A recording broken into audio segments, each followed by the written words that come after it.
इस सीरीज़ में हम लोग देखने वाले हैं एसएससी सीजीएल में जो 2020 में हुआ था। 3 मार्च से लेकर के 7 मार्च तक एग्ज़ाम हुआ था। टोटल 14 शिफ्ट में एग्ज़ाम हुआ था।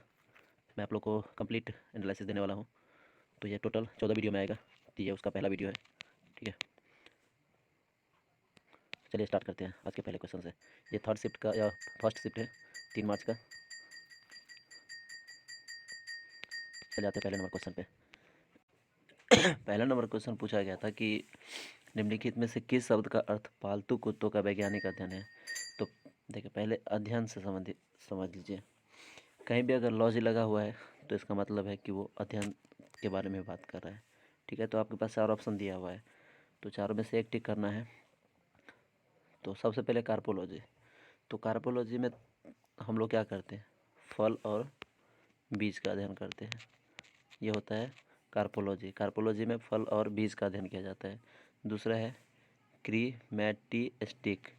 इसमें जो है कुछ थ्योरीज होता है, या तो धन के बारे में या और भी कुछ स्पेशल थ्योरी होता है, उसका अध्ययन किया जाता है। नेक्स्ट है आपका साइनोलॉजी। तो साइनोलॉजी कुत्तों के बारे में अध्ययन के लिए किया जाता है। तो ये हमारा आंसर सही होगा, साइनोलॉजी। एक और है क्रेनियोलॉजी। तो क्रेनियोलॉजी का मतलब होता है मानव में जो हड्डियाँ होती कपाल में जो हड्डी होता है, यानी सिर में जो हड्डी होता है, उसका अध्ययन किया जाता है। तो मैंने आपको चारों बता दिया। कार्पोलॉजी, कार्पोलॉजी मतलब फल और बीज का अध्ययन, पहला। दूसरा क्रीमैटिस्टिक्स, इसका मतलब होता है धन के बारे में अध्ययन करना। उसके बाद साइनोलॉजी, कुत्तों से संबंधित जो अध्ययन होता है उसको साइनोलॉजी कहते हैं। और क्रेनियोलॉजी को हम लोग बोलते हैं मानव खोपड़ी के बारे में अध्ययन करना। नेक्स्ट देखिए, नेक्स्ट पूछा गया था कि लाल कृमियों में डॉट डॉट डॉट नामक एक संरचना होती है जो उनका भोजन पीसने में मदद करती है। तो ये आपको बताना है। आपके पास 4 ऑप्शन है। पहला है पकवासे, दूसरा आंत इंटेस्टाइन जिसको बोलते हैं, तीसरा है अमाशय का अग्रभाग, और चौथा है ग्रास नाली। तो देखिए, भोजन क्या होता है जब हम कोई चीज़ भोजन करते हैं, ठीक है। मान लीजिए कि ये मेरा सर है, ठीक है, ये मेरा मुंह है। यहाँ से जो मैं भोजन डालता हूँ पेट मुंह में, ठीक है, तो सबसे पहले भोजन जाता है ग्रास नली में। उसके बाद ग्रास नली से हमारे अमाशय में जाता है, यहाँ पे जो अमाशय होता है उसमें। उसके बाद जाता है खाना पकवासे में, ठीक है। और पकवासे में क्या होता है, पकवासे में हमारा भोजन जो है वो पचता है। पकवासे में हमारा भोजन पचता है और यहाँ पे क्या करता है, इसको खाने को बारीक बारीक करके नीचे की तरफ भेजता है, ठीक है। तो आपसे क्या पूछा गया है, आपसे पूछा गया कि लाल कृमियों में डॉट डॉट डॉट नामक एक संरचना होती है जो उनका भोजन पीसने में मदद करता है। तो पकवासे जो होता है जिसको हम गिजर्ड बोलते हैं, यही जो है भोजन को पीसने में मदद करता है। नेक्स्ट है आपका नेक्स्ट क्या पूछा गया है। नेक्स्ट पूछा गया है कि वयोवृद्धा स्वतंत्र सेनानी, समाज सुधारक और नारीवादी सावित्रीबाई फूले भारत के निम्नलिखित में से किस राज्य से था। देखिए, अगर फूले अगर कहीं पे भी आए तो आप आंख बंद करके मार दीजिए महाराष्ट्र, क्योंकि महाराष्ट्र में ही फूले जनजाति जाति पाया जाता, जनजाति नहीं जाति पाया जाता है, ठीक है। यानी कास्ट जो होता है फूले हो गया, ठीक है, या तो तावरे हो गया, तलपरे हो गया, ये सब जो है आपको महाराष्ट्र में मिलेगा। जैसे फर्नांडिस होते हैं, ये सभी मिलेगा वहाँ पे। तो ये आपका तो महाराष्ट्र में है, ठीक है। और ये भारत की प्रथम महिला थी जो एक शिक्षिका थी, समाज सुधारक भी थी, और मराठी में कवि लिखती थी, मराठी भाषा में कवि भी लिखती थी। उसके बाद इनके पति का नाम था ज्योतिबा राय फूले, ज्योतिबा राय फूले नाम था, ठीक है। गुजरात है, तो गुजरात जो है आपका सबसे लंबा तट इसका है, समुद्र में जो सबसे लंबा तट है ये इसी का है। उसके बाद उड़ीसा है, तो उड़ीसा में आपका चांदीपुर लॉन्च सेंटर है, ठीक है, जिसको अब्दुल कलाम द्वीप बोलते हैं। और राजस्थान में एक चीज़ याद रखें, राजस्थान में भरतपुर, उसके बाद केवला देव, ये सब आपका वाइल्ड लाइफ सेंचुरी है, ठीक है, आप ये याद रख सकते हैं। और राजस्थान में सबसे ज़्यादा चांदी पाया जाता है। ठीक है। उसके बाद नेक्स्ट था आपका कि भारत से किसने करतारपुर गलियारे का उद्घाटन किया और सिख धर्म के संस्थापक गुरु नानक देव के अंतिम विश्राम स्थल के लिए तीर्थ यात्रियों के पहले जत्थे को हरी झंडी दिखाई थी। 4 ऑप्शन है आपके पास, नरेंद्र मोदी, रामनाथ कोविंद, मनमोहन सिंह और अमरिंदर सिंह। तो अमरिंदर सिंह तो नहीं होगा क्योंकि ये पंजाब के जो है वो सीएम है, और रामनाथ कोविंद तो पता है कि ये राष्ट्रपति है, और मनमोहन सिंह हमारे पूर्व प्रधानमंत्री है। तो नरेंद्र मोदी ने जो था वो 9 अक्टूबर 2019 में इसका उद्घाटन किया था। ठीक है, करतारपुर कॉरिडोर का। और करतारपुर जो है आपका ये है रावी नदी पे, करतारपुर है आपका रावी नदी पे। तो ये हमारे जो सिख धर्म के संस्थापक थे गुरु नानक, ठीक है, उसी के याद में ये सब है बनाया गया है। उसके बाद मैं कुछ और बता देता हूँ सिख धर्म के बारे में कि सिख धर्म के तो पहले बात तो ये गुरु नानक जो थे वो सिख धर्म के संस्थापक थे। उसके बाद इसमें क्वेश्चन कुछ और भी पूछा जाता है धर्म से रिलेटेड, जैसे कि आपसे पूछा जाता है कि 10वें गुरु जो थे वो कौन थे, सिख धर्म के 10वें गुरु। तो 10वें गुरु जो थे वो आपका गुरु गोविंद सिंह थे, गुरु गोविंद सिंह, जिसको हम लोग खालसा पंथ का संस्थापक बोलते हैं। उसके बाद एक और पूछा जाता है कि 6वें गुरु कौन थे। तो 6वें गुरु जो है वो गुरु हरगोविंद थे, गुरु हरगोविंद। इन्होंने तख्त अकाल तख्त का स्थापना किया था, अकाल तख्त जो है इन्होंने किया था। उसके बाद आपसे पूछा जाता है जैसे एक है आपका 9वां गुरु, 9वां गुरु भी पूछा जाता है। जो 9वें गुरु थे वो कौन थे, तो ये तेग बहादुर थे। ये इसलिए पूछा जाता है क्योंकि औरंगजेब ने इसको फांसी दे दिया था। उसके बाद एक और पूछा जाता है अर्जुन देव, अर्जुन देव। तो ये 9वें गुरु थे और इनको जहांगीर ने फांसी दे दिया था।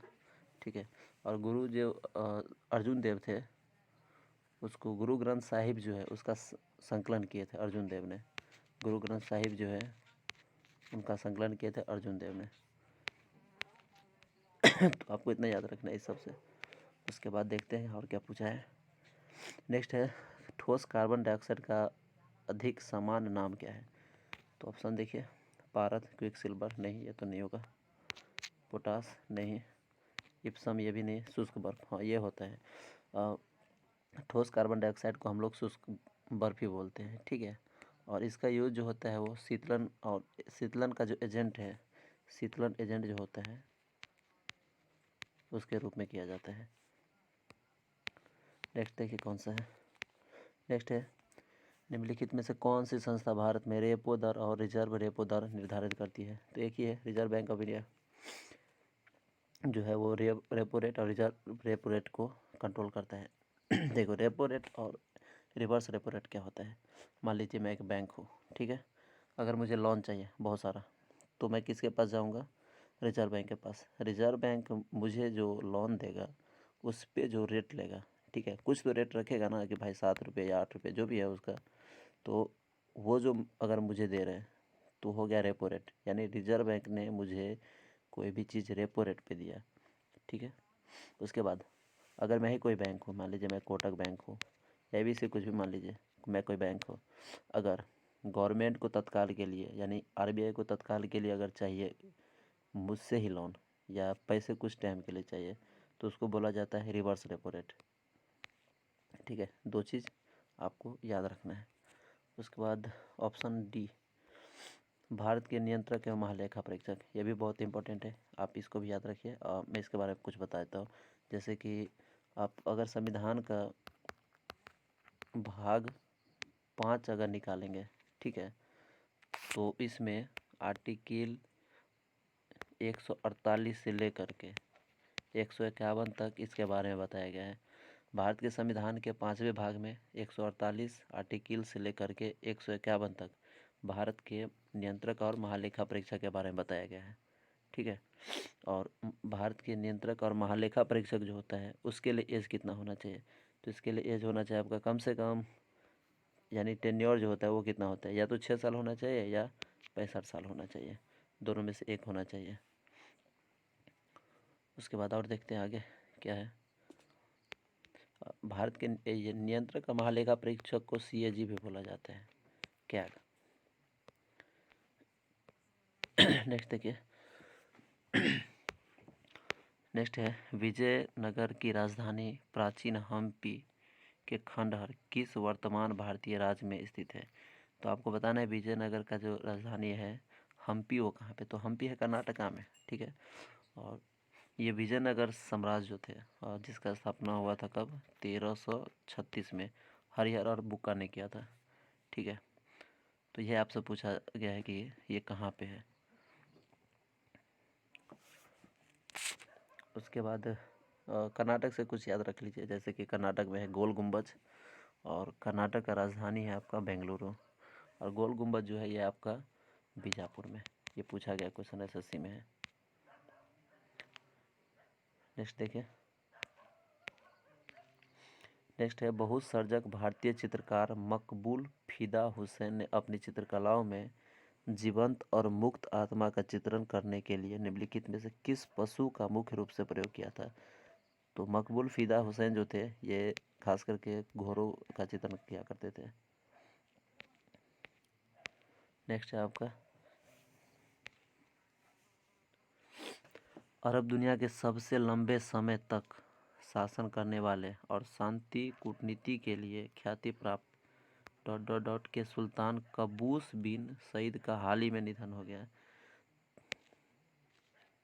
ठीक है, तो ये पूछ रहे कि ये कहाँ के थे, ये जो सुल्तान थे ये कहाँ के थे, सुल्तान कबूस बिन सईद।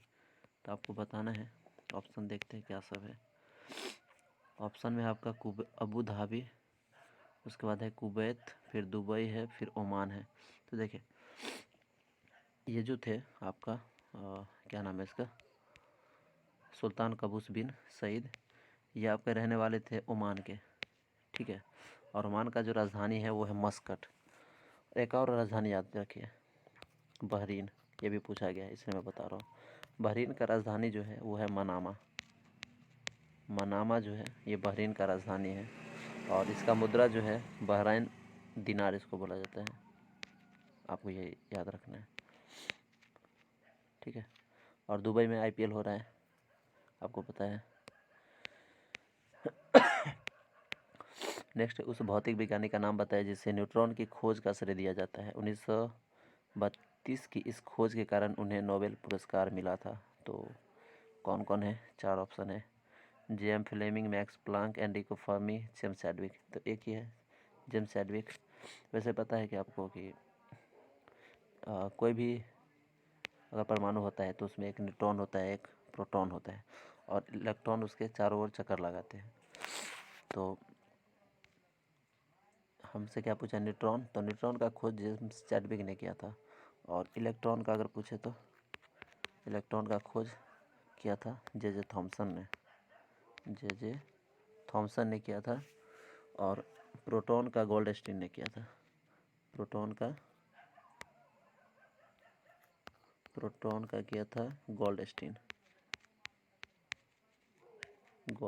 ने किया था, ठीक है। चलिए नेक्स्ट देखिए, नेक्स्ट क्या है, नेक्स्ट है आपका निम्नलिखित में से कौन सी पुस्तक सलमान रुश्दी द्वारा नहीं लिखा गया है।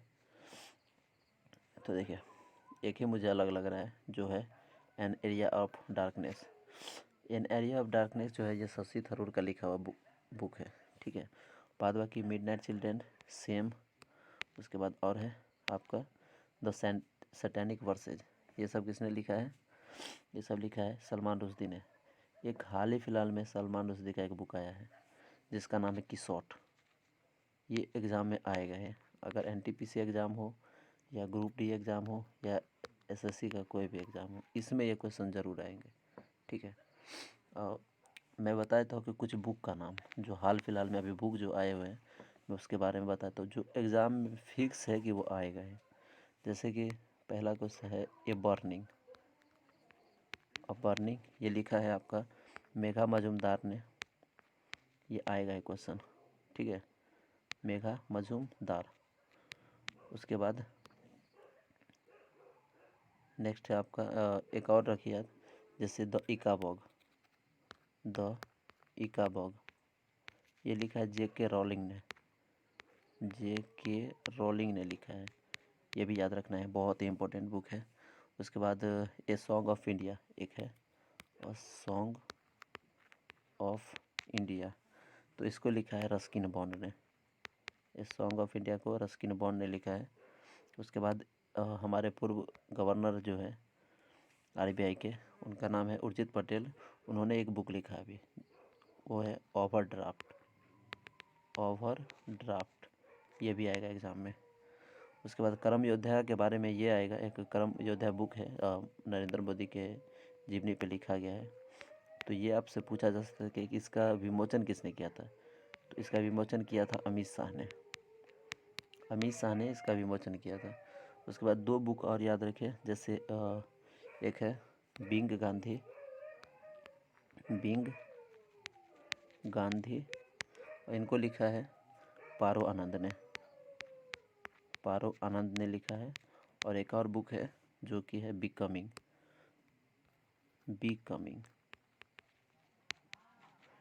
इसको लिखा है मिशेल ओबामा ने। बराक ओबामा की पत्नी है मिशेल ओबामा, इन्होंने लिखा है। तो इतना बुक आपको याद रखना है।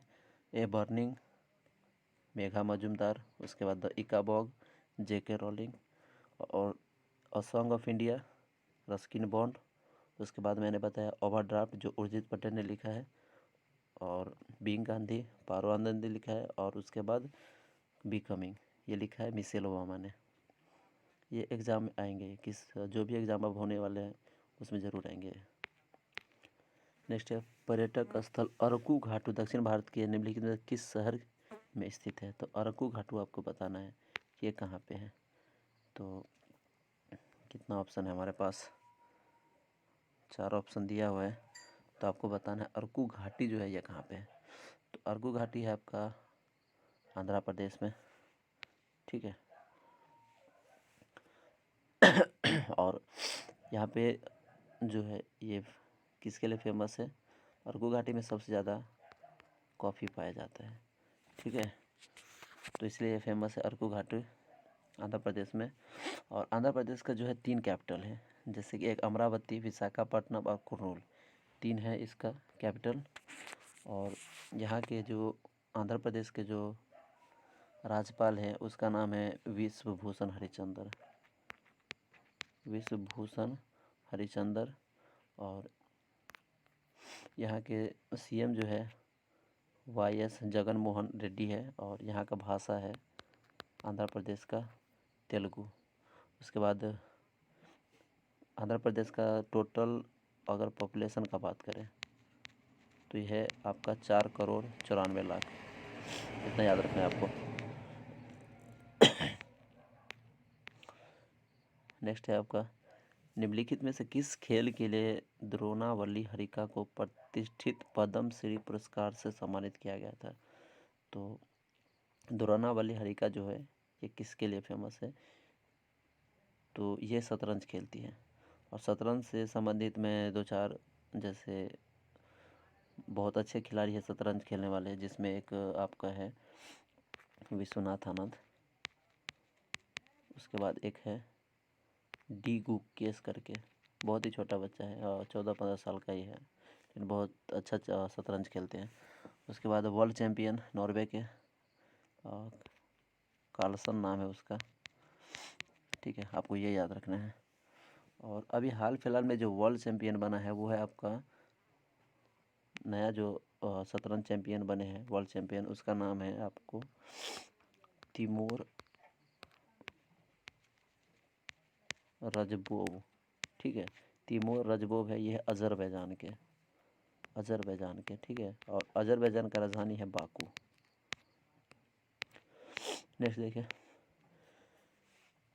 नेक्स्ट है आपका कि जनवरी 2020 तक श्री भूपेश बघेल निम्नलिखित में से किस राज्य के मुख्यमंत्री है। तो भूपेश बघेल जो है छत्तीसगढ़ के CM है। और भी मैं कुछ बताता हूँ, जैसे कि अरुणाचल प्रदेश, तो अरुणाचल प्रदेश का CM जो है वो पेमा खंडू है। और राज्यपाल है बी डी मिश्रा। और जैसे इम्पोर्टेंट मैं बता देता हूँ, जैसे मणिपुर है, मणिपुर, तो मणिपुर का है आपका सीएम जो है वो है बीरेन्द्र सिंह, और राज्यपाल जो है आपका नजमा हेपतुल्ला है अभी, ठीक है। और एक और याद रखिए, असम, तो असम का सीएम है जगदीश मुखी, और सर्बानंद सोनोवाल यहाँ के राज्यपाल हैं। नेक्स्ट है आपका, लगभग 1600 वर्षों तक परित्यक्त रहने के बाद सांची की खोज किस वर्ष में किया गया था? तो सांची का ये जो खोज किया गया था 1818 में किया गया था। इसको खोज किया था किसने? जनरल टेलर ने 1818 में खोज किया था। और ये जो सांची का स्तूप है आपका मध्य प्रदेश में है, रायसेन जिले में, रायसेन जिला जो है वहीं पे है ये। नेक्स्ट देखिए, नेक्स्ट पूछ रहा है, लगातार 4 टेस्ट श्रृंखलाओं में दोहरा शतक बनाने वाला एकमात्र बल्लेबाज कौन है? तो रोहित शर्मा है। आँख बंद करके मार दीजिए। नेक्स्ट है आपका, उस मीडिया कंपनी का नाम बताए जिसने 21st सेंचुरी फॉक्स का प्रसिद्ध स्टूडियो खरीदा है? तो यह है डिज्नी वर्ल्ड, इन्होंने खरीदा है।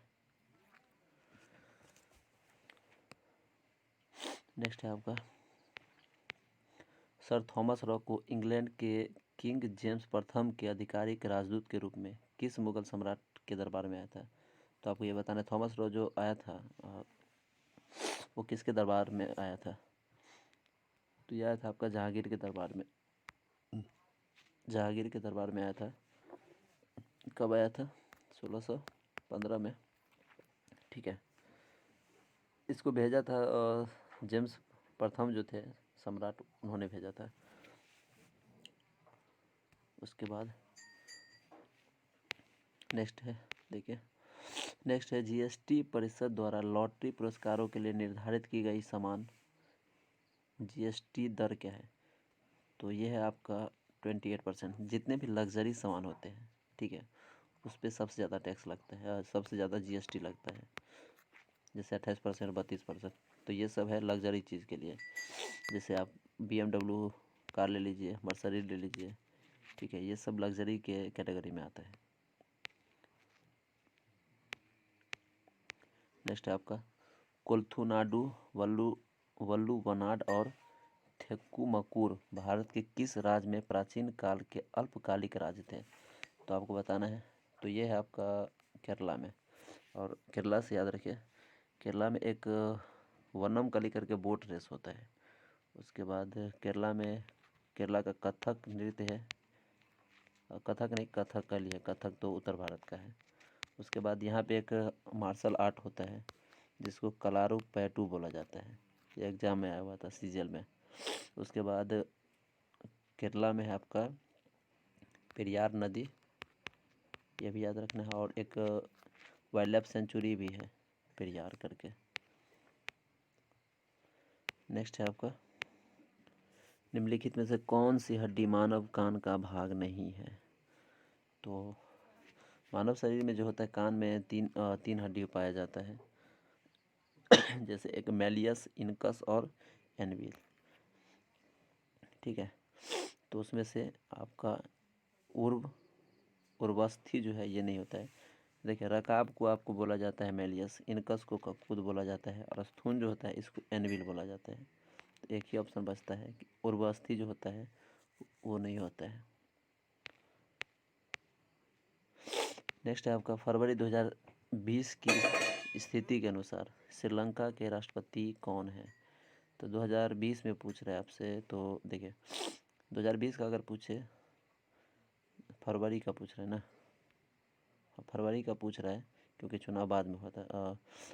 तो ये तो पहले मैत्रीपाला सिरिसेना थे, लेकिन अभी चेंज हो गया है।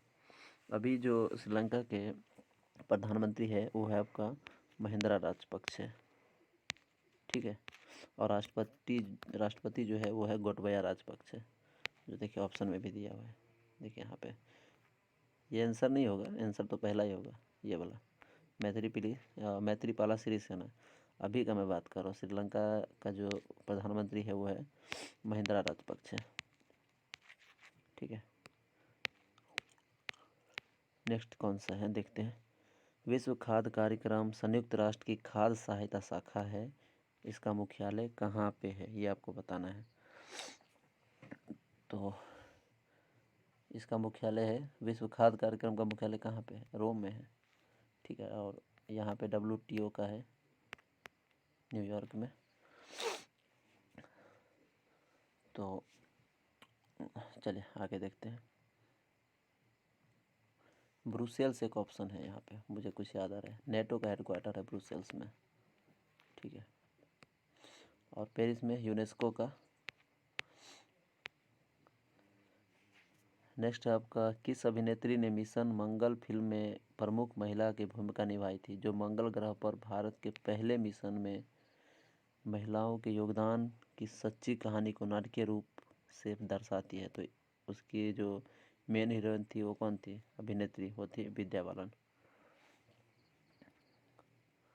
करीना कपूर तो थी नहीं, दीपिका आप ऑप्शन से भी छाड़ सकते थे, ये तो थी नहीं, दीपिका पादुकोण भी नहीं था, काजोल भी नहीं था, एक सोनाक्षी सिन्हा था शायद, मैंने पिक्चर पूरा नहीं देखा लेकिन शायद ये भी थी, हाँ। उसके बाद एक साउथ की कोई अभिनेत्री थी। नेक्स्ट है, उस लेखक का नाम बताएं जिसने अपनी पुस्तक an era of darkness the British Empire in India के लिए साहित्य अकादमी 2019 जीता है। तो मैंने शुरू में बताया था पहला क्वेश्चन जो था आपका, और पहला क्वेश्चन नहीं था, वो शायद 5वां या 6ठा क्वेश्चन था, जिसे मैंने बताया था कि इसके बारे में, द एरा ऑफ डार्कनेस के बारे में। तो इसके लेखक कौन है, शशि थरूर है इसके लेखक।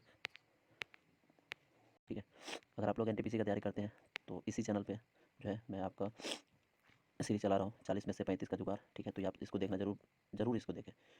अगर आपका GS में स्कोर नहीं बढ़ रहा है तो यहीं से बढ़ेगा। ठीक है, और भी करंट अफेयर के लिए भी है, करंट अफेयर के लिए भी मैं सीरीज बना रहा हूँ, और अगस्त का पहला पार्ट मैंने डाल दिया है।